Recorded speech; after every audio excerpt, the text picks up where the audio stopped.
사업의 구분이란 모든 생산 주체들이 계속적으로 수행하는 각종 생산적 산업 활동을 일정한 분류 원칙과 기준에 따라 체계적으로 유형화한 것입니다.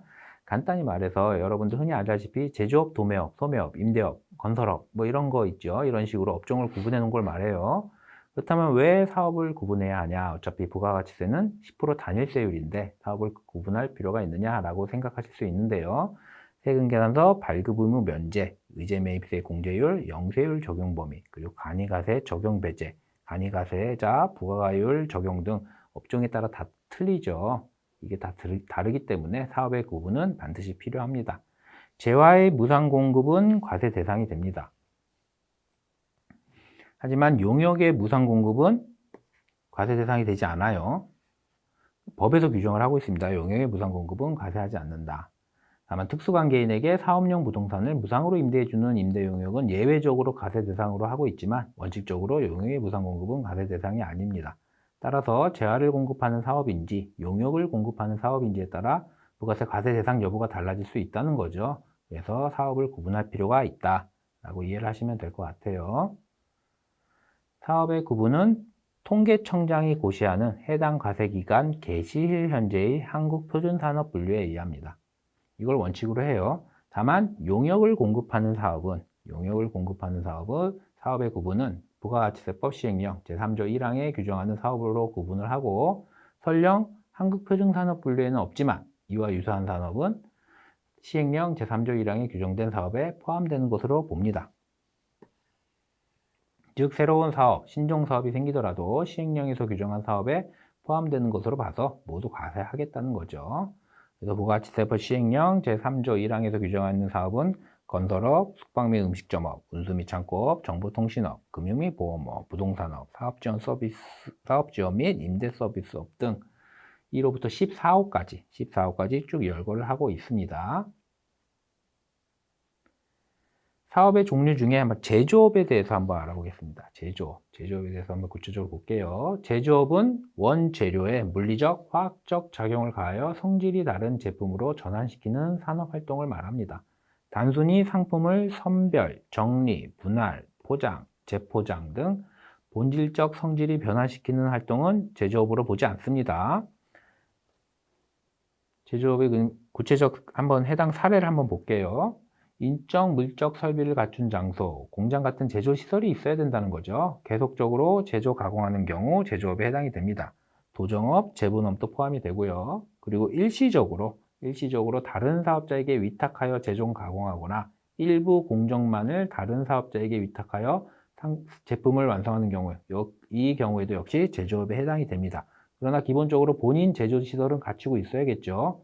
그리고 주요 자재의 전부 또는 일부를 부담하여 새로운 재화를 가공하는 경우에도 제조업이 해당이 됩니다. 이 개념은 좀 잘 이해를 하실 필요가 있습니다. 뒤에 여러 번 나오니까 만약 주요 자재를 전혀 부담하지 않고 단순히 가공만 해주는 경우 이 경우에는 제조업으로 보지 않아요. 내가 자재를 전혀 부담 안 하고 상대방으로부터 자재를 다 받아가지고 나는 가공만 해주는 겁니다. 이건 용역의 공급이에요. 사업지원 서비스업으로 분류해서 용역의 공급에 해당이 됩니다. 주요 자재를 전혀 부담하지 않고 단순히 가공만 해서 납품하면 용역의 공급이다라는 거를 한번 꼭 기억을 해 주시기 바라고요. 그리고 자기가 제조 시설은 없어도 직접 제조하지는 않지만 아래의 요건을 모두 갖춘다면 이 경우에도 제조업으로 봅니다.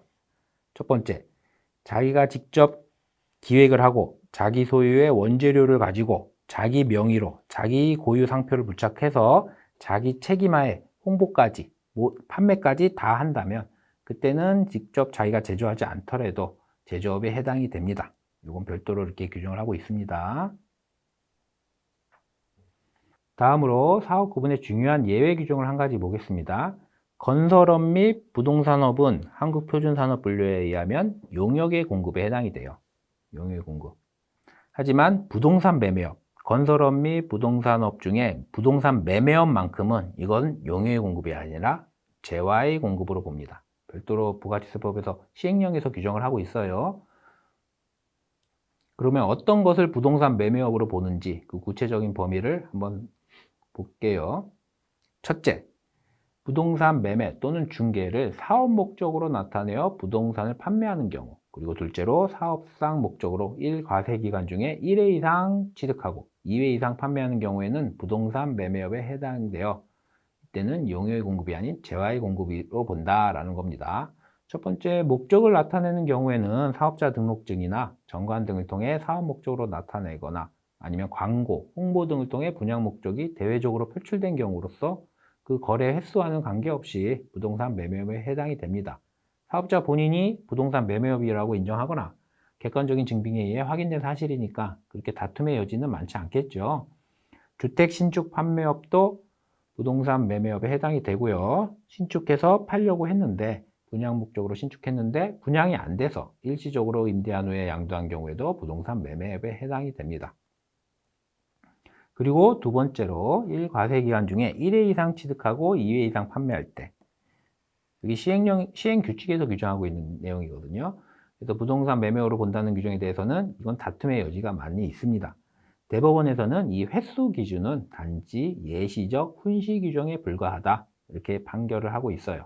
대법원에서는 시행규칙에 나와 있는 이 횟수 기준은 계속성과 반복성 여부를 판정하기 위한 예시적 훈시 규정에 불과하기 때문에 부동산의 거래 행위가 수익 목적이나 사업 활동으로 볼 수 있는 정도의 계속성과 반복성이 있는지 여부 등을 종합적으로 고려하여 판단해야 한다라고 판시하고 있습니다. 결국 사실 판단하라는 얘기죠. 그리고 과세사업용 고정자산의 매각, 이건 부가세 과세 대상이죠. 과세 대상은 맞지만 과세 사업에 사용하다가 고정자산을 매각하는 경우는 과세, 면세 사업에 사용하다가 고정자산을 매각하는 경우는 면세예요. 그래서 과세 사업용 고정자산 매각은 과세 대상이지만 이 경우만큼은 부동산 매매업은 아니에요. 과세 대상은 맞지만. 부동산 매매업과 관련된 판례를 다시 한번 읽어볼게요. 시행규칙에서 규정한 부동산 매매업으로 볼 수 있는 기간 횟수 기준에 대한 내용입니다. 한번 읽어보겠습니다. 부동산 매매업에 해당하는지 여부는 그 거래액이 수익을 목적으로 하고 규모, 횟수, 태양 등에 비추어 사업 활동으로 볼 수 있는 정도의 계속성과 반복성이 있는지 여부 등을 고려하여 사회 통념에 비추어 가려져야 한다. 부가시세법 시행규칙 제2조 제2항은 부동산 매매업으로 볼 수 있는 경우를 예시적으로 규정한 것에 불과하다. 그 부동산 거래가 전체적으로 사업 목적 하에 계속성과 반복성을 갖고 있는 이상 위 규정상의 판매 횟수에 미달하는 거래가 발생하였더라도 그 과세기간 중에 있는 거래의 사업성이 부정되는 것이 아니다. 이 횟수 기준은 예시적으로, 훈시적으로 규정한 것에 불과하기 때문에 실질을 갖고 사업성을 판단하라, 이렇게 이해를 하시면 될 것 같아요. 그래서 여러분들도 실무에서 이런 케이스를 접하게 되면 예규, 판례, 집행기준 등을 철저히 검토해서 종합적으로 사실 판단을 잘 하시기 바랍니다. 이상으로 사업의 구분에 대한 강의를 마치겠습니다.